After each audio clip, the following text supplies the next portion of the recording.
Bonjour, bienvenue sur le podcast Au fil des lunes. Je suis Claire Vigrimaud. Je suis hypnologue et professeure de yoga. Vous pouvez me retrouver sur le site clairviyoga.com, KLERVYOGA.com, où je vous présente toutes mes activités. Toutes les semaines, je reçois des invités dans ce podcast qui nous parlent de leurs activités autour du bien-être, que ce soit l'hypnose, le yoga, le reiki, la sylvothérapie et bien d'autres thèmes encore. Alors sans plus attendre, voici l'épisode du jour. Dans cet épisode, je reçois Sophie Roux. Sophie est une talentueuse coach de vie, capable de réduire en paillettes, au dire de ses clientes, les problèmes devant elle. Énergique et pétillante, elle nous parle de son parcours, depuis un premier emploi de secrétaire médicale, jusqu'à son installation en tant que coach de vie, auteure et conférencière. Les différentes professions qu'elle a exercées, les pays où elle a habité, les expériences personnelles, parfois difficiles, qu'elle a vécues, tout cela lui a servi d'enseignement et ont nourri son vivier d'expérience pour ouvrir son esprit et son cœur. Elle a ainsi intégré tous ces apprentissages variés pour maintenant guider au mieux ses clientes. Et afin que le maximum de personnes puissent bénéficier de ses conseils avisés, elle s'est aussi lancée dans un podcast, Creative Lifestyle. Vous retrouverez son ton joyeux pour des épisodes solo et en interview. Pour vous proposer une myriade d'astuces pour être une meilleure version de vous-même. Mais si sa bonne humeur est contagieuse, les thèmes qu'elle aborde sont profonds. Touchée dans le cœur de son foyer par le burn-out de son compagnon, elle nous livre sa vision de cet état d'épuisement et comment elle a appris à s'en protéger. Elle nous parle aussi de la façon dont elle entretient sa créativité et de ses futurs projets. Un épisode à mettre entre toutes les oreilles pour voir se dessiner sur vos lèvres un sourire aussi grand que celui de Sophie quand elle jase avec vous. Bonjour Sophie, je suis enchantée de te recevoir. Tu es coach de vie, tu es aussi la voix derrière le podcast Creative Lifestyle. Est-ce que tu pourrais te présenter un petit peu en quelques mots et nous parler de ton parcours ? Bien sûr. Merci à toi de me recevoir. Ça me fait super plaisir d'être interviewée avec toi. Comme tu l'as si bien dit, je m'appelle Sophie. Donc voilà. Mon parcours, il est atypique. Je suis une expatriée. Je fais partie de ces gens-là. J'habite en dehors de la France depuis je pense facilement 12-13 ans. Je compte plus les années. J'ai plus assez de doigts en fait pour les compter.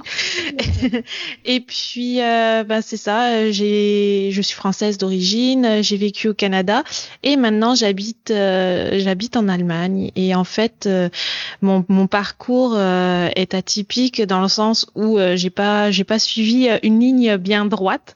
J'ai fait beaucoup de détours avant de trouver la carrière dans laquelle je m'épanouis maintenant. Donc, en France, je travaillais dans le médical.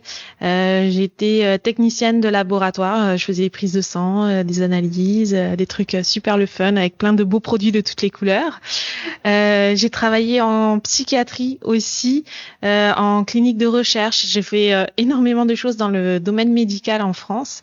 Ensuite, avec mon conjoint, on a quitté la France. On est parti vivre au Canada, au Québec, à Montréal. C'était la grande aventure. Et puis arrivé au Canada, c'est ça, j'ai eu la surprise que avec mon visa, j'avais plus le droit de travailler dans le médical. Il fallait que je recommence toutes mes études et tout ça, et j'étais un petit peu enceinte de mon premier enfant, et donc je me voyais pas repartir dans 4-5 ans d'études encore. Donc j'ai travaillé en magasin créatif, j'ai vraiment découvert ma voie créative au Canada. Et puis, parallèlement au travail en magasin, j'ai développé un gros site web qui s'appelait l'Effet Créa. C'était vraiment des DIY. À l'époque, les DIY n'étaient pas aussi populaires que maintenant. Il n'y avait pas Pinterest, il n'y avait pas tout ça. Il y avait beaucoup de blogs, il y avait les forums et tout ça.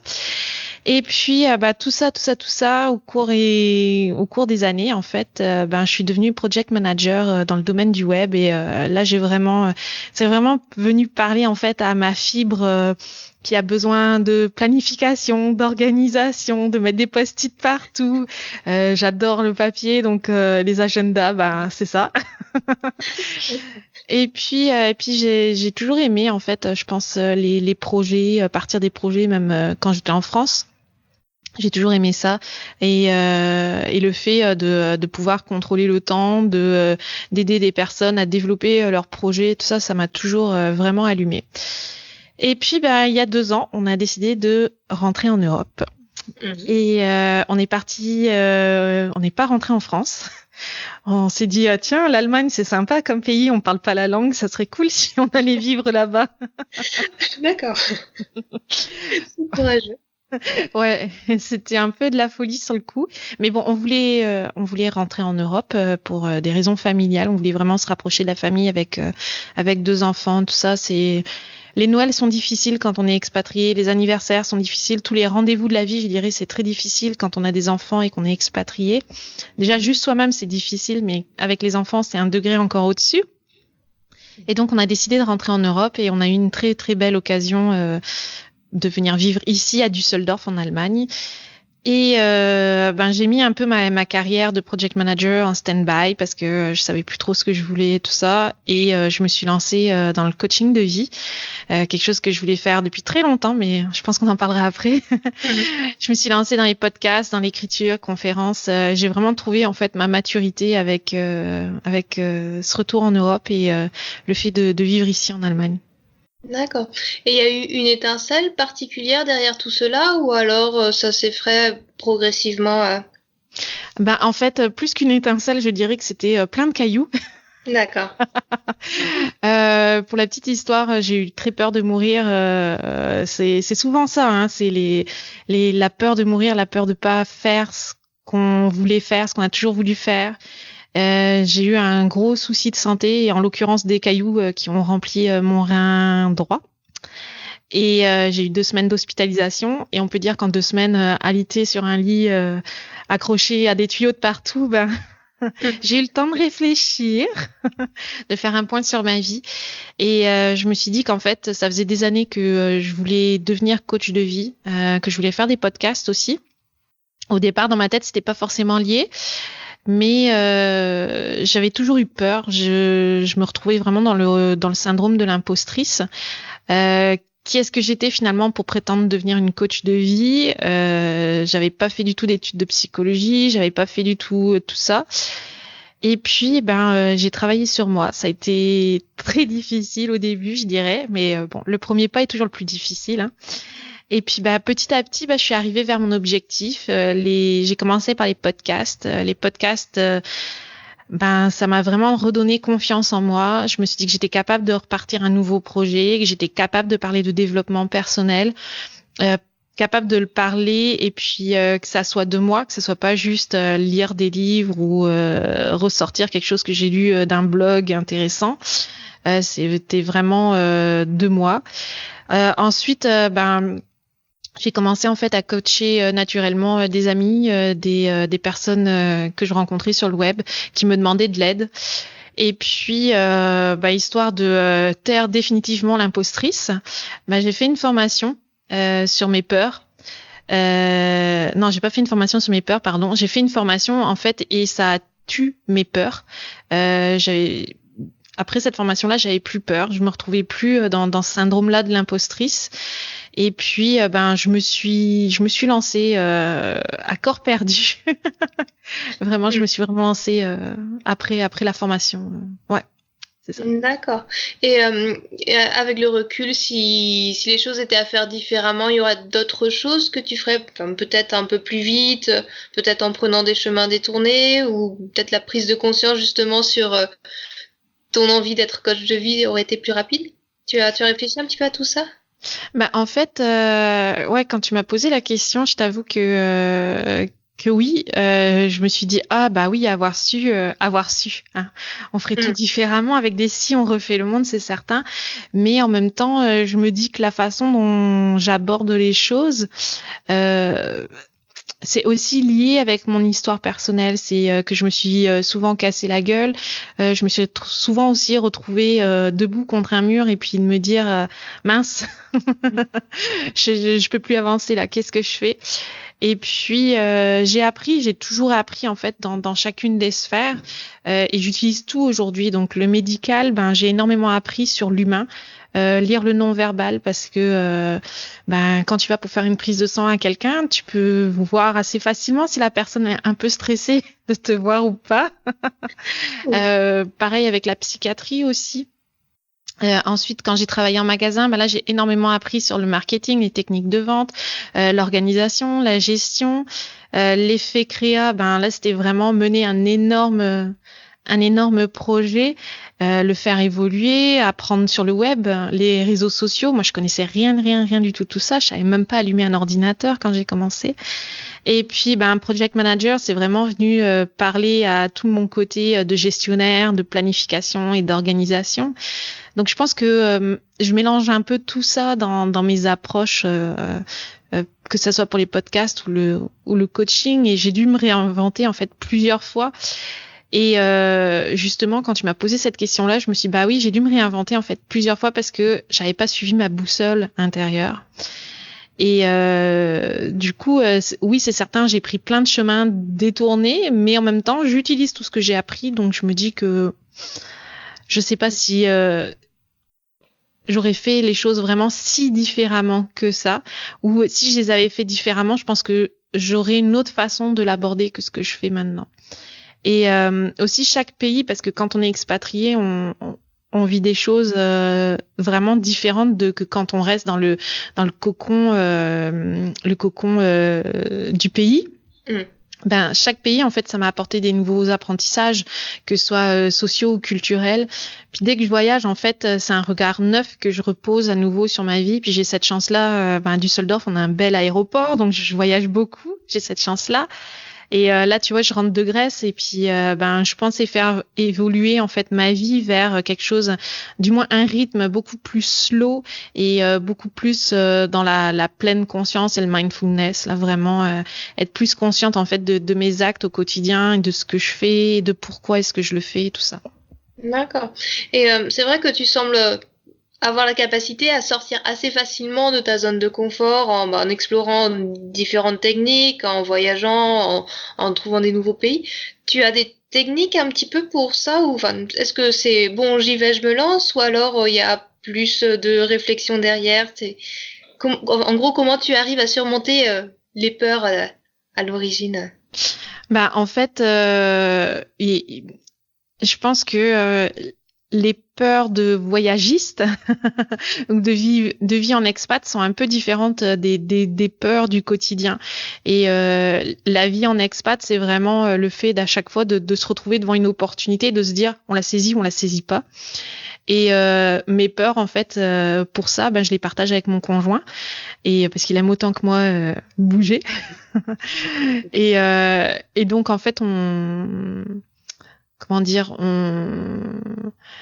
on partage nos peurs, on en parle, mais en même temps, c'est un projet qu'on mène à deux. Enfin, maintenant, on mène à 4 avec nos enfants, donc c'est un projet qu'on mène. Et puis, on prend chacun des obstacles, un après l'autre. Et ensuite, pour tout ce qui est les peurs, je dirais, du quotidien, moi, mes peurs, avant, elles étaient vraiment liées au fait de faire plaisir aux autres. La pression sociale de la réussite salariale, ça, c'était quelque chose que j'avais énormément au Canada et j'arrivais pas à m'en détacher. La peur de l'échec. Qu'est-ce qui va se passer là si ce mois-ci je signe pas de client? Qu'est-ce qui va se passer? Et paradoxalement, la peur du succès. Et je me suis souvent mis des barrières pas physiques, mais des barrières virtuelles. Et je me demandais en fait tout le temps, est-ce que je vais être une bonne mère? Si j'accepte ceci, si je me mets à voyager, par exemple, partout pour aller faire des conférences ou quoi. Et je dois dire que toute seule, je me mettais moi-même mes propres handicaps. Et maintenant, pour les surmonter, je fais face à ça, en fait, j'assume. J'ai appris aussi à vivre pour moi et plus pour les autres. Et ça fait une énorme différence dans mes actions et dans mes choix. J'assume mes choix et mes désirs. Et puis, je me dis que à la fin de la journée, je peux toujours me regarder dans un miroir, puis je peux toujours me dire que mes choix font que je suis une bonne personne, même si je ne rentre pas forcément dans le moule qu'on m'avait désigné. D'accord. Et j'avais envie de développer un petit peu justement ces barrières qu'on se met soi-même. Ça a été facile de les surmonter. De mon côté, je suis mère aussi. C'est vrai que il y a toujours ce côté entre j'ai envie de développer un petit peu mon entreprise, mais c'est vrai qu'il faut que je sois présente à la maison. ça a été facile de faire la part des choses, de trouver son équilibre entre entrepreneuse, mère de famille et toutes les cordes que tu as aussi à ton arc? Non. Oui. Non, pas du tout.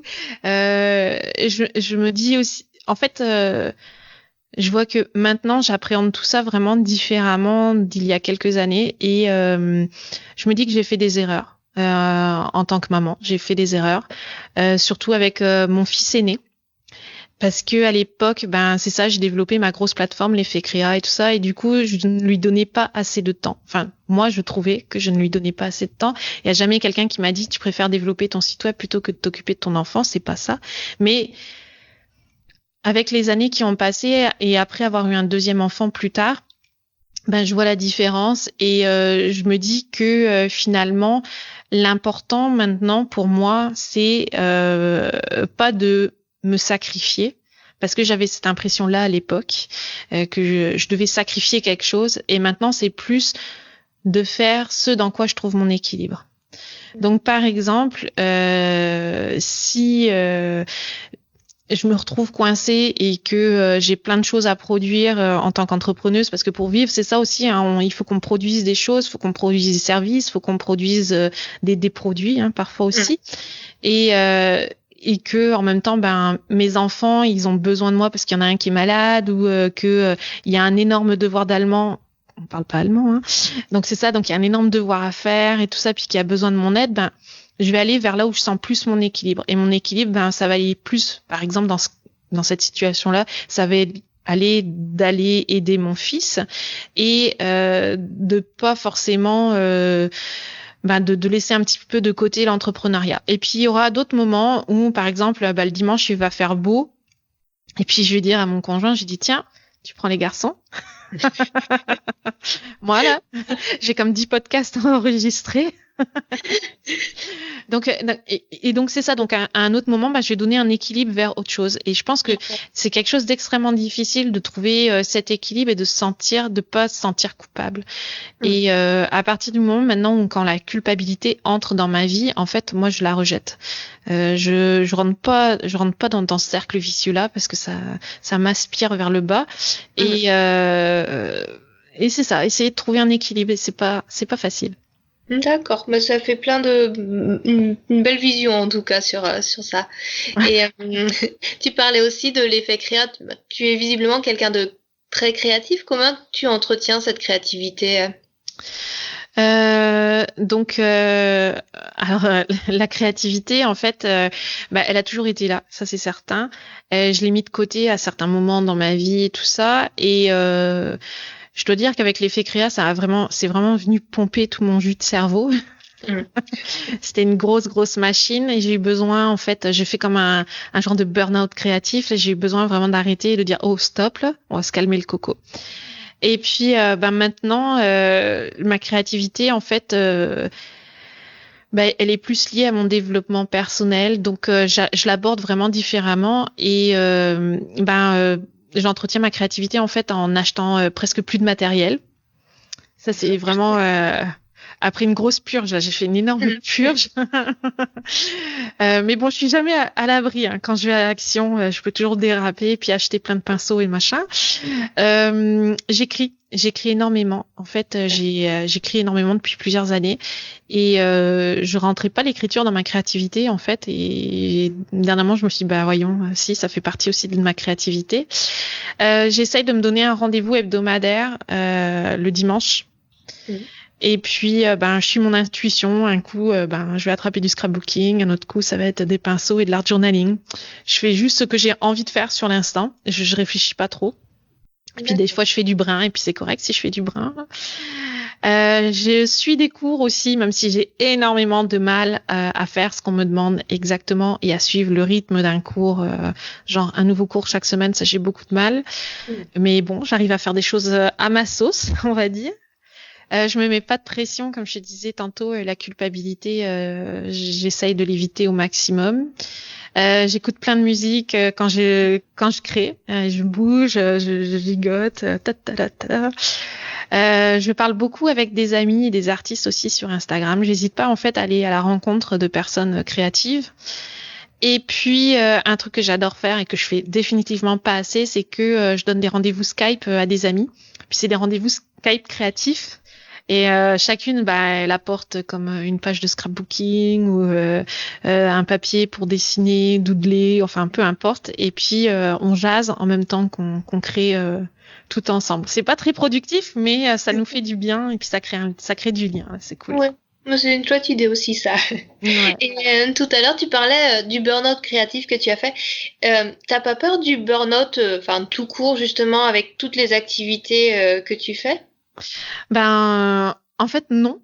Parce que j'ai vécu proche du burn-out avec mon conjoint. Mon conjoint a fait 2 burn-out quasiment coup sur coup. Puis ça n'a pas été facile, pas du tout. Et donc en fait c'est ça, je sais m'arrêter, je sais reconnaître les signes, entre autres le burn-out c'est ça, c'est une fatigue vraiment que tu ne peux plus, t'as beau te reposer puis t'es toujours crevé là, t'en peux plus. Et c'est vrai que tu dis t'en peux plus. Oui. L'hiver dernier, là, tu vois, par exemple, j'ai eu un énorme coup de mou après Noël. J'ai vraiment eu besoin de prendre le recul, de m'arrêter, de me reposer parce que j'ai fini l'année un peu sur les rotules, comme tu dis, avec tout ce que je fais. Finalement, c'est ça vient bouffer de l'énergie aussi. Et puis j'ai pris ce recul-là, je me suis pas culpabilisée, je me suis dit que j'en avais besoin et puis je suis revenue en pétant le feu et l'énergie. Donc voilà quoi. Mais je pense qu'en fait le burn-out, faut pas en avoir peur, c'est une maladie, ça se soigne, on s'en sort changé, mais on s'en sort quand même. On n'est plus la même personne avant qu'après, ça c'est certain. Et puis on a la chance d'être dans des sociétés où on a tellement de solutions. Moi, j'accompagne des personnes via le coaching, par exemple, pour la reconstruction. Donc, une fois qu'un thérapeute et qu'il y a une médicamentation et qu'un thérapeute est venu là, on va travailler ensemble sur soi dans un objectif de reconstruction, mais en dehors de la thérapie. Et souvent aussi, je préconise beaucoup l'hypnose et le Reiki aussi pour se sentir mieux après un burn-out, pour se reconstruire, parce que le burn-out, en fait, le truc pour pas retomber dedans, pour pas faire comme mon conjoint, c'est de ne pas reproduire en fait les mêmes schémas et de se reconstruire un petit peu différemment. D'accord, très bien. Et quelles sont tes propres pratiques de bien-être à toi? Tu en as quelques-unes, des routines ou des choses que tu fais tous les jours pour aider à te sentir mieux? Alors oui, j'aimerais ça te dire que je fais plein de choses, que je suis comme Gwyneth Paltrow, voilà. mais ma vie, c'est loin d'être un train tranquille, hein. C'est ça. Comme beaucoup d'entre nous, j'imagine. Voilà. Puis j'ai un peu de mal avec le fait qu'on essaye toujours de nous vendre des choses bien figées, bien fixes. Et moi, j'ai mis une routine là depuis mon retour de vacances qui me convient pour l'instant. Je me lève vers 5h30, je fais un mini yoga de Knit Spirit, je fais de la méditation aussi, c'est quelque chose d'important pour moi. Et puis je fais un peu d'écriture et du travail. Puis ensuite ma maison elle se réveille, tout le monde se réveille, et puis la journée elle commence. Mais j'ai besoin d'un petit moment juste pour moi, uniquement pour moi le matin. Et ça me permet de mieux accueillir la journée, de mieux faire face à tout ce qui peut arriver. Et puis, je dirais que c'est pas mal ça au niveau de mes pratiques de bien-être, vraiment au quotidien. Après, je fais plein de choses. Oui. Je fais plein de choses, quoi. Oui, j'ai l'impression, oui.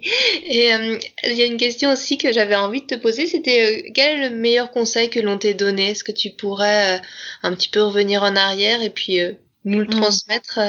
En fait, le meilleur conseil qu'on m'ait donné, c'est de croire en moi. Et en moi uniquement, parce que la personne qui me l'a dit, en tout cas à l'époque, me voyait vraiment comme une combattante. Et puis à l'époque, ma vie s'effondrait littéralement. Là, c'était très très difficile. On était donc au Canada. Mon conjoint avait son burn-out, mon bébé était malade. Enfin, ça a été vraiment des mois et des mois de galère. Puis j'avais l'impression de jamais sortir la tête de l'eau. Et puis j'ai pris ce conseil-là de cette personne-là, puis je l'ai mis comme dans ma boîte à idées, ma boîte à conseils, le fin fond de mon cerveau. Puis dernièrement, en fait, j'ai regardé un peu derrière moi, ouais, c'est ça, en fait, mon passé.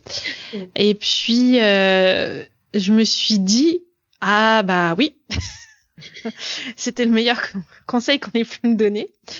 Parce que le fait de croire en moi, ça me donne un petit peu cette attitude de Xena, princesse guerrière.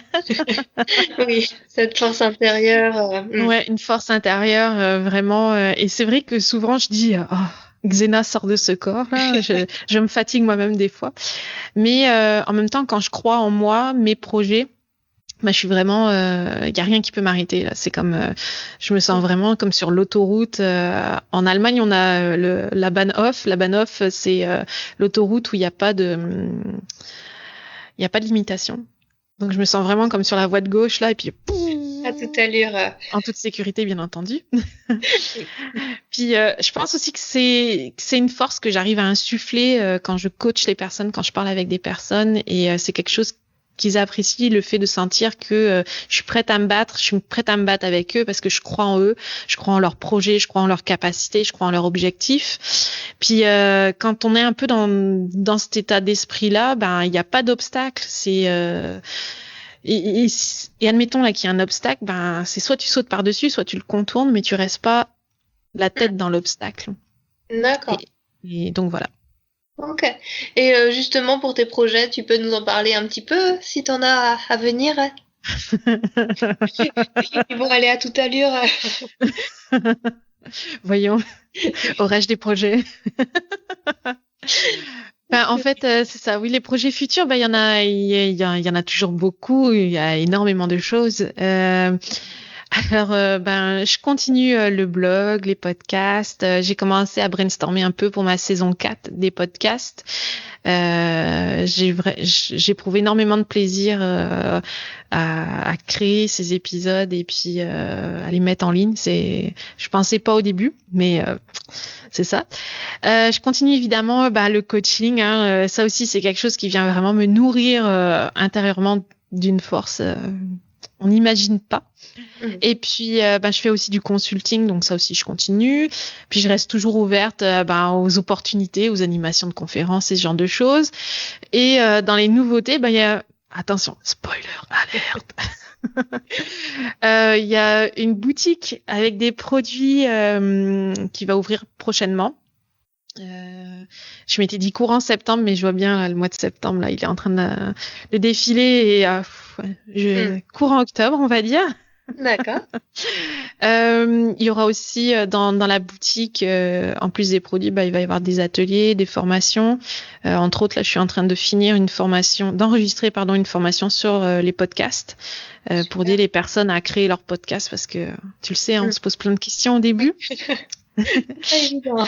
Dans les nouveautés, j'aimerais vraiment, vraiment réussir à développer les ateliers physiques en France, en Belgique ou à Düsseldorf en 2020. Quand on est expatrié, c'est un peu difficile de prévoir des choses à l'extérieur du pays. Mais il y a des petites choses qui commencent à se mettre en place. Donc, je me dis, on croise les doigts. Et puis, un gros rêve que j'ai, c'est vraiment définitivement des retraites, organiser des retraites en partenariat avec d'autres personnes, là, pas juste autour de mon nombril, on s'entend. J'aime beaucoup travailler sur la saisonnalité. Donc, j'aimerais travailler notre rapport avec le temps, la nature, la femme. Il y a tellement de choses qu'on peut faire. Donc, voilà. Et complètement à côté de ça, j'aimerais développer le mentorat. J'aide beaucoup de nouveaux coachs et de coachs en devenir. Je prends beaucoup de plaisir à le faire, donc c'est quelque chose que j'aimerais vraiment développer et voir évoluer. La communauté des coachs, c'est pas juste des loups qui cherchent à tirer un maximum de toi. Alors oui, on en entend beaucoup parler de ces gens-là, mais il n'y a pas que ça. Puis il peut y avoir aussi de l'entraide et de l'accompagnement. Moi, j'en ai énormément bénéficié au début quand j'ai fait ma formation et tout ça. Et je trouve que ça manque cruellement. Donc du mentorat, c'est vraiment quelque chose que j'aimerais développer aussi en 2020. D'accord, mais ça fait plein de beaux projets et j'espère qu'ils vont bientôt voir le jour en tout cas. Ah, mais 2020, c'est demain, hein. Oui, c'est vrai. Et si les auditeurs veulent te joindre, tu as un site web ou quelle est ta plateforme privilégiée pour être en contact? Je pense que le plus simple, en fait, c'est de passer directement par sophieroux.com, d'aller même sophieroux.com/contact s'il y a une question vraiment précise. Et puis après, tout ce que je produis se retrouve là. Donc, que ce soit le blog ou les podcasts, c'est plus facile, en fait, de les retrouver à cet endroit-là plutôt que d'aller à gauche, à droite. Là, tout est concentré. Ouais. Super. Merci beaucoup, Sophie, pour cette discussion et pour ta belle énergie. Ça fait un beau soleil aussi pour cet après-midi de septembre. Merci beaucoup à toi aussi. À bientôt, Sophie.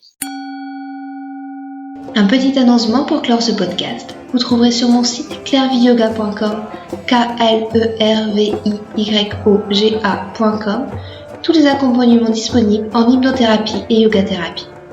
Je suis à votre disposition pour vous accompagner vers un mieux-être, que ce soit en présentiel ou à distance via Skype ou Messenger.